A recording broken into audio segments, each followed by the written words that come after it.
Hello, എന്തിനാണ് കുഞ്ഞു കുട്ടികൾ വെറുതെ കരയുന്നത്?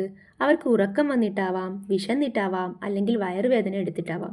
ഇതിൽ കുട്ടികൾ കരയുന്നത് വയറിൽ ഗ്യാസ് ഉള്ളത് കൊണ്ടാണോ എന്ന് എങ്ങനെ മനസ്സിലാക്കാം?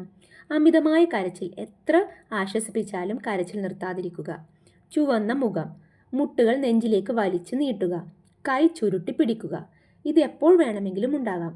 വൈകുന്നേരങ്ങളിലാണ് ഇത് കൂടുതലായി കാണുന്നത്. ഇത് പെട്ടെന്ന് മാറ്റാൻ ബേബി മസാജസ് ഉണ്ട്. ഇതിനെ നമുക്ക് ഐ ലവ് യു മസാജ് എന്നാണ് വിളിക്കുന്നത്. ഒന്നാമതായി ഐ രൂപത്തിൽ മസാജ് ചെയ്യുക. കുഞ്ഞിൻ്റെ വയറിൻ്റെ ഇടതുവശത്ത് മസാജ് ചെയ്യുക. ഇത് കുടലിലൂടെ ഗ്യാസ് പുറത്തേക്ക് പോകാൻ സഹായിക്കുന്നു. അടുത്തത് എൽ രൂപത്തിൽ.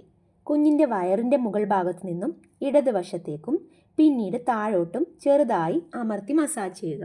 അടുത്തത് യു രൂപത്തിൽ. കുഞ്ഞിൻ്റെ വലതുവശത്തെ അടിവയറ്റിൽ നിന്നും തുടങ്ങി മുകളിലേക്കും പിന്നീട് ചുറ്റുപാടിലോട്ടും മസാജ് ചെയ്യുക. ഇത് കെട്ടിക്കിടക്കുന്ന ഗ്യാസ് ഒഴിവാക്കാൻ സഹായിക്കുന്നു. അടുത്തത് ബൈസിക്കിൾ ലെഗ് എക്സസൈസ് എന്ന പേരുള്ള ഒരു എക്സസൈസാണ്. കുട്ടികളെ കിടത്തി കാലുകൾ സൈക്കിൾ ഓടിക്കുന്നത് പോലെ ചലിപ്പിക്കുക.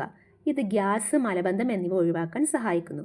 അപ്പോൾ നമുക്ക് ഇതുപോലുള്ള വീഡിയോസുമായി ഇനിയും കാണാം. അതുവരേക്കും ചാനൽ സബ്സ്ക്രൈബ് ചെയ്യാൻ ആരും മറക്കല്ലേ.